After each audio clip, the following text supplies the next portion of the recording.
Ya, hari ini kita akan melakukan praktek SPSS untuk analisis kuantitatif yang menggunakan 3 variabel. Jadi sebelumnya kita sudah melakukan praktek SPSS tapi untuk yang 2 variabel. Nah, sekarang adalah untuk yang 3 variabel, yaitu yang 2 variabel X dan 1 variabel Y. Sebenarnya cara menggunakannya bersama dengan yang 2 variabel, cuma ada perbedaan sedikit saja yang nanti menjadi perbedaannya. Untuk langkah yang pertama yaitu sama, kita tinggal klik variabel view yang ada di bawah ini. Kemudian kita masukkan ada 3 variabelnya di sini. Berarti yang pertama adalah variabel X1 dengan labelnya juga kita isi sebentar. Labelnya kita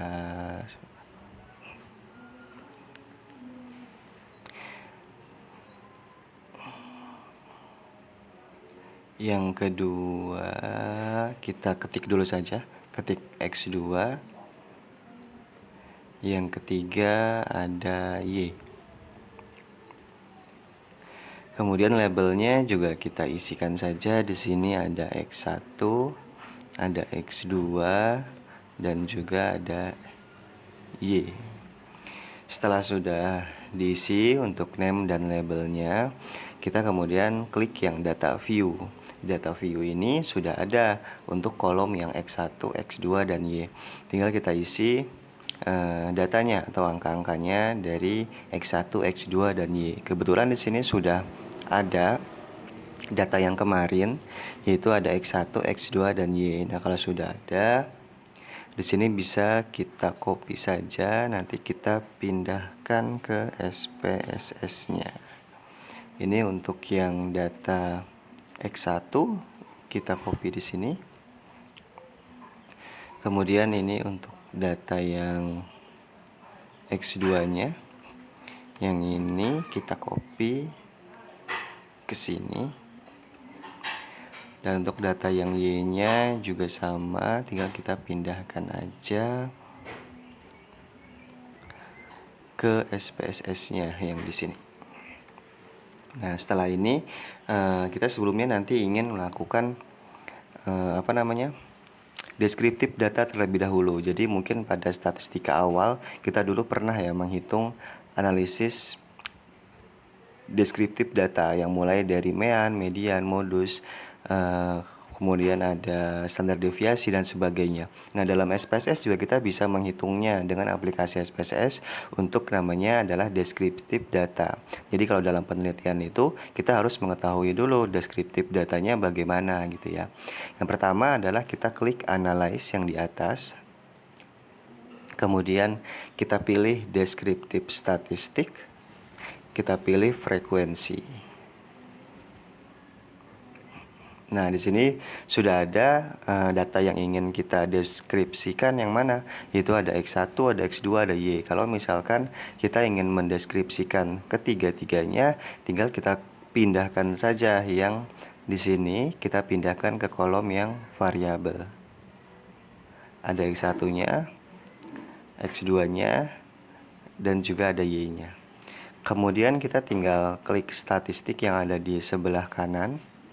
Nah, di sini yang ingin kita tampilkan nanti data yang mana saja. Misalkan kita ingin tampilkan semua. Kalau tampilkan semua ya tinggal di checklist saja sesuai dengan kebutuhan kita yang ingin ditampilkan. Misalkan yang ingin kita tampilkan ada mean, ada median, ada modus, ada sum. Kemudian di bawahnya di sini ada standar deviasi, ada variance, ada range, ada minimum, maksimum, ada skewness dan kurtosis. Ini adalah untuk yang data ukuran kecondongan dan keruncingan.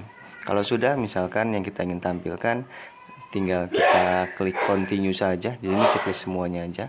Tinggal kita klik continue. Kemudian juga di sini ada chart. Chart ini adalah ingin kita tampilkan yang mana. Kalau misalkan ingin tampilkan chartnya atau diagramnya, di sini bisa kita pilih nih. Di sini ada bar chart, ada pie chart, dan ada histogram. Tergantung kita ingin menampilkannya yang mana di dalam tampilan hasil nantinya. Kalau misalnya kita ingin menampilkan yang histogram, tinggal kita klik saja yang histogram. Kemudian kita tampilkan yang show normal curve on histogram, ini untuk menampilkan data histogram nantinya. Kalau sudah, tinggal klik yang continue. Kalau sudah, tinggal kita klik OK, nanti akan tampil untuk deskripsi datanya. Kita tunggu sebentar loadingnya.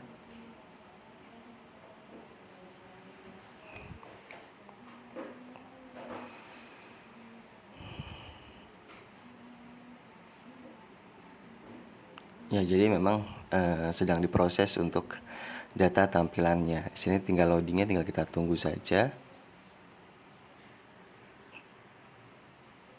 Nah, ini sudah muncul untuk data deskriptif datanya. Nah, di sini sudah tampil yaitu dari masing-masing variabelnya. Di sini tampil untuk nilai meannya, untuk nilai median, ada modus, ada standar deviasi, varian, skewness, kurtosis, minimum, maksimum, dan sum. Ada range-nya juga ada. Jadi di sini sudah tampil untuk variabel yang X-nya, variabel X1, X2, dan juga ada variabel Y masing-masing dari deskriptif datanya untuk yang kita butuhkan untuk data awalnya.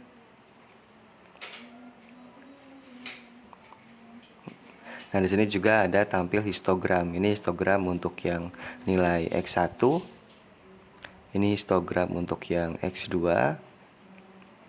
Dan juga ini untuk yang nilai Y histogramnya. Nah, kemudian yang ingin kita lakukan selanjutnya adalah kita ingin analisis kuantitatif yang menggunakan 3 variabel ini. Nah, caranya hampir sama dengan yang menggunakan 2 variabel pada waktu dulu.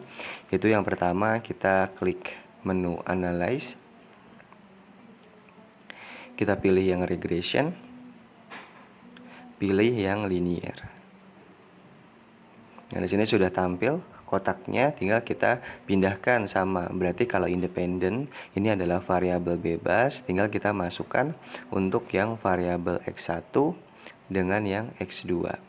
Untuk yang dependen, ini adalah variabel tetap, berarti kita masukkan untuk yang variabel Y.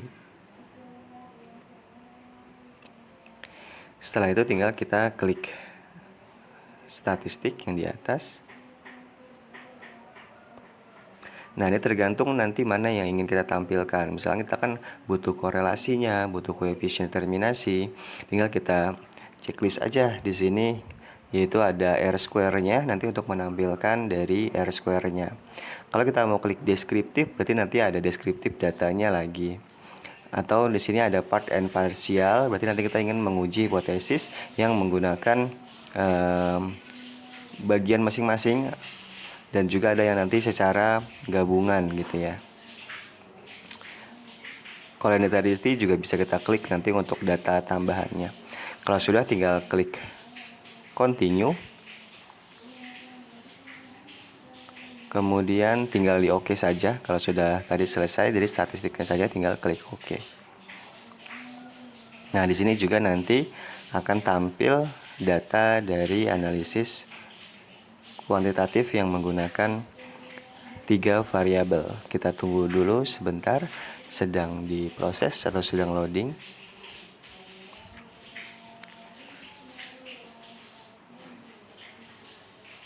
Nah, di sini sudah tampil untuk hasil dari analisis 3 variabel tersebut. Nanti yang pertama kita kan ingin melihat ada regresi, ada korelasi, ada koefisien determinasi, dan ada juga uji hipotesis. Nah, nanti ingin kita bandingkan dengan perhitungan yang kemarin, apakah sama atau tidak dengan perhitungan yang kemarin. Di sini kita sudah membuat tabel perbandingannya. Sebentar.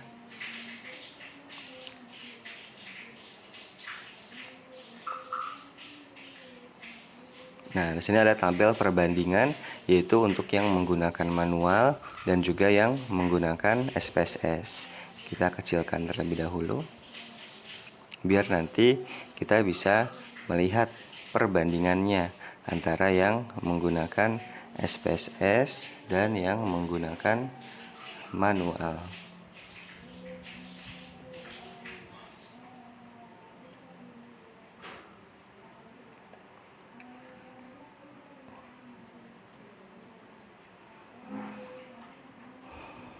Nanti untuk yang deskriptif datanya kita ambil dari atas yang di sini.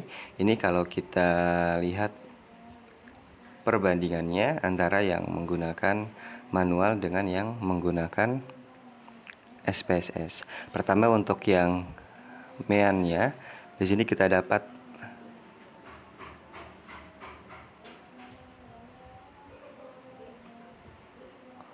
untuk yang manualnya dan untuk yang menggunakan SPSS-nya di sini tidak begitu jauh perbedaannya ya. Paling ketika nanti ada perbedaan itu hanya perbedaan pada desimalnya saja ketika dalam pembulatan perhitungannya. Di sini buat mean kita dapat nih dalam SPSS di sini nilainya di sini yang di atas yaitu 60,9. Itu sama perhitungannya dengan yang kita hitung secara manualnya. Begitu ada meannya, ada median, kemudian ada modusnya, ada varians, dan ada simpangan bakunya. Di sini tidak beda antara yang perhitungan manual dengan yang menggunakan SPSS-nya. Kemudian kita ingin melihat untuk yang regresi nilinier bergandanya. Di sini kita kemarin ketika kita menghitung secara manual sudah kita dapat persamaan regresi bergandanya yaitu negatif 10,08 plus 0,060 X1 plus 0,1635 X2. Dan kita bandingkan dengan yang menggunakan SPSS ini ada di tabel yang di bawah, yaitu tabel yang di sini sebentar.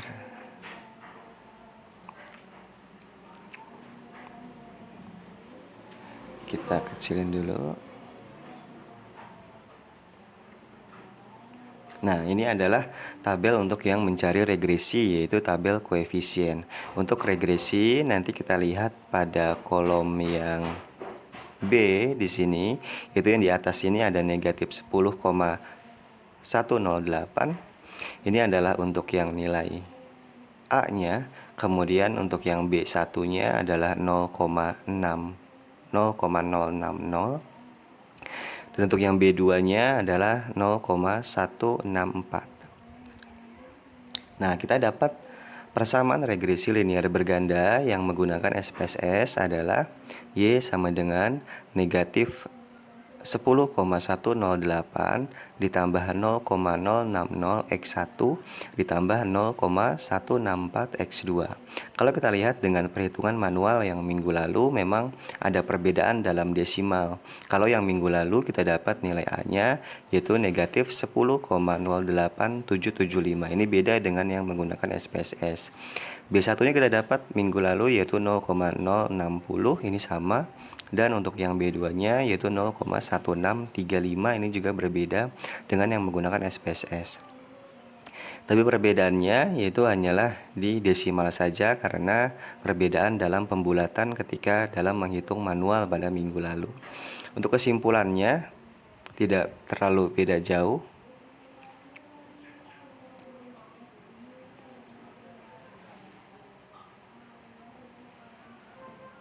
Di sini ada kesimpulan dalam menggunakan yang manual dengan yang menggunakan SPSS.